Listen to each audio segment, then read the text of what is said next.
Welcome in, everybody, to FantasyPros MLB. This is the trade show. It is me, Joey P, Joe Pisapia. With me, of course, is the Welsh. And today we're going to talk about some of the players that we're looking to buy low and sell high on potentially this week in fantasy baseball. And Welsh, I want to start with a guy who usually starts pretty slow in his career. Every single year, Julio Rodriguez is bad in April. You look at the career numbers, they're not good. And this year, well, they're not good either. So far, in the month of April is coming to a close. He's hitting a $196, Welsh. The slugging is under 400. The OBP is hovering around 300. He has just 4 homers on the season and 13 RBI. It's been brutal, and the last 2 weeks continue to be brutal, so no signs of upside. However, we know the talent of this player. I don't know if it's the ballpark factor. I don't know if we're talking about the batter's eye being bad there. Whatever it is, Julio and slow starts go together like peanut butter and jelly. And I think this is that time again where you start sending out those trades and hope for Julio to start picking things up as the season progresses. Exactly. And just think of it. He's just like a peanut butter and jelly that's on like wheat bread with thick crust. And we're like, it's good inside, but the outside's kind of bad. We're going to get to Uncrustable here very soon for Julio Rodriguez. That's who he is. And there's a lot of stuff that I think is like, still telling the great story, even though he's hitting under 100. His hard hit percentage is the same as last year, 48%. That's great. Average exit velocity, almost 92%. So far, the things that are lagging, he's lagging on his barrel percentage a tiny bit and lagging on his launch angle. That's interesting because he also has got a career low pulled fly ball air percentage. So he's just not able to pull fly balls as much. And that comes back to he's underplaying fastballs a tiny bit as well, and that's going to kick back. 250 against four-seam fastballs. Expected average will be 290. So as these things start to click, he's still got all of those metrics that we love. He's still hitting the ball hard. He's hovering around a lot of the areas that make him such a great player. He had 4 homers and 5 stolen bases while hitting under 200, and maybe the most encouraging, strikeout rate, lowest of his career right now. 23.8% while walking more than he's ever done before. Those are all really great signs of like, this is an elite player that now people are freaking out about because they're like, he's doing it again. He's just not as good. He's overrated, blah, blah, blah. That, you're probably not getting like a king's ransom of a discount, but he legitimately might be thrown out of like the top 25, top 35 for some people. And I think this is a really, really great one on the high end type of player to go acquire. Next on our list is a player we actually disagreed in the offseason about. Welsh looks pretty right. He was fading Matt McLain. I was buying. Yeah. But my point is this. Matt McLain currently over the last couple of weeks hitting a $111. If you look at the big picture here, right, as April comes to a close, 4 homers, 4 steals, right? That puts him on pace to be a 2020 guy, which is very valuable still. I don't think he's going to hit 100 all season. If you look right now, too, on Fangraphs, I'm looking at his BABIP is at 190. Yeah. I don't think that's really a sustainable number. I was going to cite that for you if you didn't. I came prepared. I brought the receipts.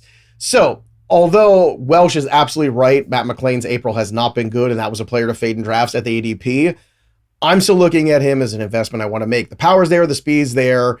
As a guy that hasn't played baseball in a year at the major league level, I think things will start to fall into place for him. Now, I'm a little concerned because do things get crowded with Noel Marte playing so well? Maybe in that infield, maybe it does get crowded when everybody's healthy. I'm going to just stick to patience, give him some time. But Welsh, so far, you're right in fading him. However, there comes a certain time, you're a businessman like I am, where all of a sudden, McLain looks like a pretty good buy low. Yeah, this could be a business is booming situation too, because what was my number one worry? I was like, he is swinging and missing at a level that looked like in his rookie seasons and his like under minor league seasons. And he's back to that. It showed in the AFL and he's striking out over 32% of the time right now. So that's really bad. But underlying skill sets, hard hit rate, highest of his career, 52%. He's barreling like crazy. Those are 2 things you love to see. He's getting the ball in the air. I mean, it's actually very Zach Neto-like. He just needs to make better quality of contact. The BABIP is down, as you mentioned, and absurdly against fastballs. So this is kind of clumping fastballs together. He's hitting only 184, but has an expected 288 batting average. So his overall expected batting average is higher. against fastballs, it's way higher. A lot of those really great metrics to be a great hitter, the barreling and the hard hit, they're there. He's just got to cut down the strikeouts, and then he'll start. He's not like he has a almost like 20-degree launch angle, and he's pulling the ball only 10% of the time in the air. Like, though that doesn't work. Once he starts making a little bit of quality contact, it's going to fly. It's a good ballpark. Now is a good time. Instead of paying, Matt McLain is around like 90 or 100 overall. If someone is just over him and thinking about dumping him, this is a really good time to buy low. And look, we're businessmen here, right? Last week, we talked about Michael Harris, a player I didn't like going into draft season. And I was the first one talking about buying him, and he's looked much better over the last week. Christian Walker, we gave you last week. Go back, check the receipts. Speaking of guys we want to buy, Cole Ragans, you don't often get an opportunity to buy an elite pitcher. He's dealing with that groin issue. He might miss a start this week. His ERA is above 4, but that's not the real story because the expected ERA is actually 2.45. The FIP is at 2.74. The xFIP is at 2.55.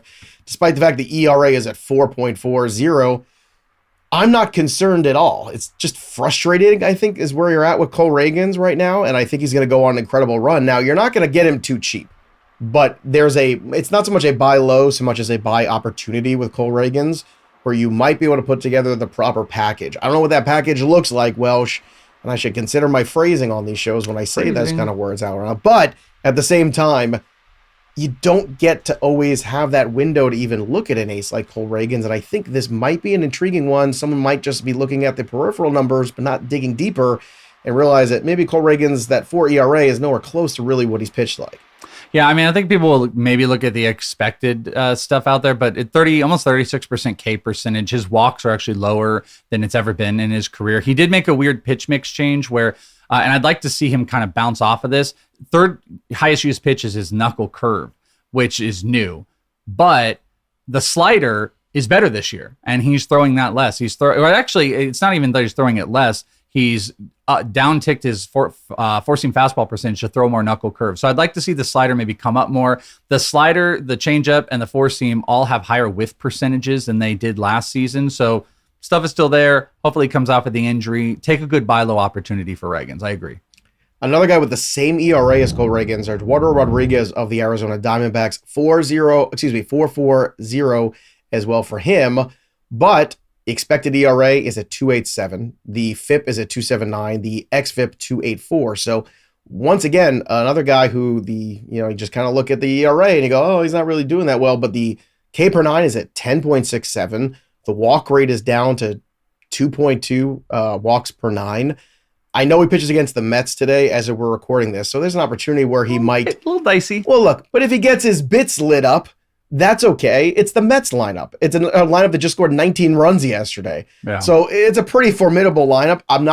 Might even be an easier buy. I'm just putting that out there. But Eduardo, it's funny because I had expectations from last year and he lived up to none of them. This year, all of a sudden, maybe I was a year early.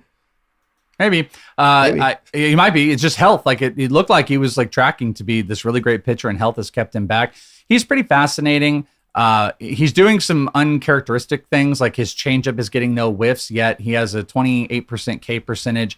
All 5 of his highly used pitches have a 20 or higher percent whiff percentage, but 3 of the 5 have a 30% or higher K percentage. And that's what's really key here on the K percentage side, because the whiffs are great, but like, where is he getting his strikeouts from? But what I was talking about is, look at this, slider and changeup, 14 and 11% K percentage on 2 massively like high K percentage type pitches. Cutter, four-seam fastball, and sinker, 35 or higher K percentage. So it's kind of weird.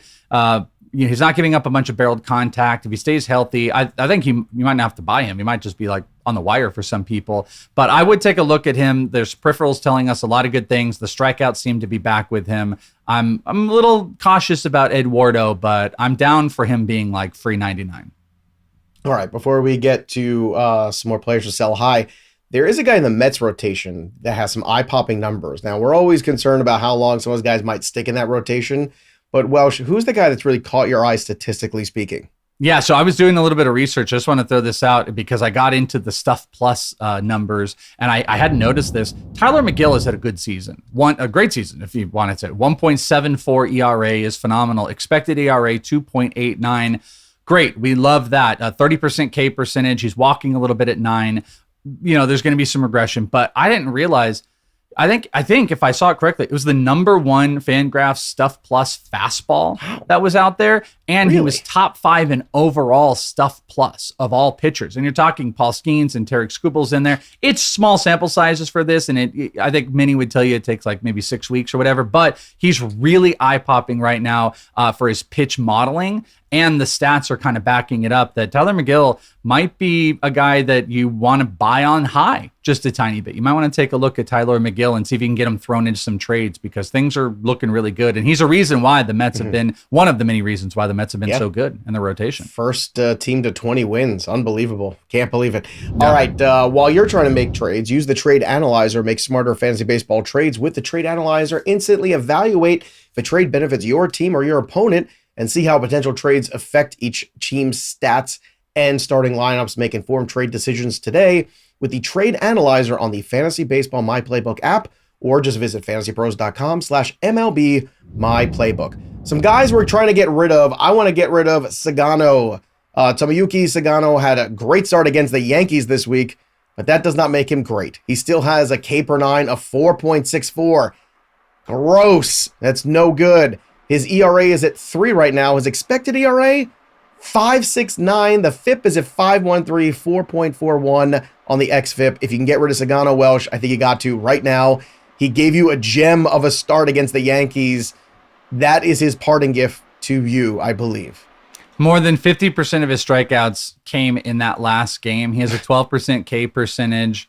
I'm with you. I'm a sell on Sugano if there is something to sell, but maybe also the thing we're telling you is like if there's, if a Bubba Chandler were sitting out there and you can move off of him, sure, streamy type of pitchers, I would drop Sugano for Eduardo Rodriguez that we just talked about. If you could do, if we're talking in the drop market, but Sugano, if you're able to have any type of trade equity, I'm with you. Move him out. Robbie Ray continues to struggle with the walks in San Francisco. I think by the time we get to June, San Fran will be coming back down to earth. I think they played a little over their head so far this year, but more to the point, you look at Robbie Ray, the strikeout rate isn't quite where it was in the past. It's still good, solid, it's over 9, but we used to be a guy in the 11s, right? K/9. The walk rate is at 5.46.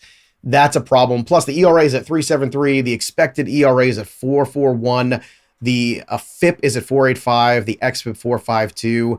I think because the Giants have played well, maybe Robbie Ray, also the history of him being a big strikeout pitcher, might have some cachet in a deal, maybe in a package of players. But Robbie Ray is another guy that I'd be looking to move on from. Welsh, do you agree? Yep, I completely agree. He brought back in his changeup this year, which, in theory is like really good, except it's getting hit with an over 300 batting average. Expected is really low, so that might end up helping. But I don't know. Whiffs on his overall pitches are kind of down. Walks are just way up. I'm not a Robbie Ray guy. If Sugano and Robbie Ray, if you can get any type of equity to move off of, I actually think I would rather, in a semi-competitive league, like have a streaming spot over like holding on to those guys through all of their starts. I would agree. Now, sometimes we're just looking to deal guys where they're just going out of their mind and they're at their peak. And one of those guys right now is Rhys Hoskins. So Rhys Hoskins is not I would say a guy who's going to hit for extraordinarily high batting average. He's a career 239 hitter. He's in 296 this year so far. He has 3 homers, 13 RBI, but the last couple of weeks for him have been amazing. The last 15 days, he's hitting 380 Welsh with a 466 OBP and a 600 slugging, 3 homers, 10 ribbies. I mean, that kind of productivity looks really good right about now to somebody who's got Julio Rodriguez, who's just doing ungats. So I'm not saying you can pull that trade off straight up, but Rhys Hoskins, the current run is great. It's unsustainable. Winter is coming. I think that's my point. If someone's willing to like really pay off it, there's some interesting stuff. His K percentage is way down. He's hitting the ball harder on average. That launch angle sweet spot of just like the ability of where he's making contact to get it in the air, which he does at a really great degree. It's really high. So I think there's some really interesting factors, but maybe because of that, that's why someone else would be willing to pay up for it. I'm a little lukewarm on this one of like trying to get out from it. I don't think some of the things he's doing is sustainable, but if he hit 250 with 30 homers this year, I'm not sure I'd be too shocked. But if someone is willing to pay up, I would be listening. Speaking of unsustainable, look, 8 homers, 24 RBI for the month of April for Spencer Torkelson, who was great in the first couple weeks of the season. The last 2 weeks, though, have not been so good. a 182 batting average, a 281 OBP, a 455 slugging, so he's still getting you home runs, but the bottom is dropping out, and he is one of the streakiest players, Welsh. We know this. He goes through stretches where he just looks like he can't find the baseball, and then he has stretches like he did in the beginning of the season where he can't not hit the baseball. It looks giant to him. I don't think that power level is going to be quite sustainable, especially if these contact rates continue to bottom out. I think the overall picture for him looks still pretty good, but I think I want to get rid of him now before it starts to disintegrate in our very hands. So this is pretty amazing. He's hitting 245 with 8 homers. But like, how many games were in March? Just a couple, 14 at bats. But did you know that those 14 at bats were 6 of his 26 hits? And though he's hitting 245, he's hitting only 217 in the entire month of April. So that March has lifted up that average. Yeah, he is Mr. March, apparently. The hitting metrics are still really interesting. I think he's going to hit 30 homers this year, but it's probably going to come with a 230 batting average. A lot of the other stuff is still there. But the talk is so exciting about him right now that I think, kind of like Rhys Hoskins, if you could move off of him to get something big because someone thinks he's going to be a top 10 first baseman, I would listen. All right, so those are the players we're looking to move on from and the players we're looking to acquire this week. Who are yours? Drop your comments below. Who are you trading away? Who are you trading for? And you might win yourself a Nico Hoerner jersey. It's going to be given away any day now from PristineAuction.com. So drop your comments. All you have to do is subscribe to the channel and drop a comment to be eligible to win.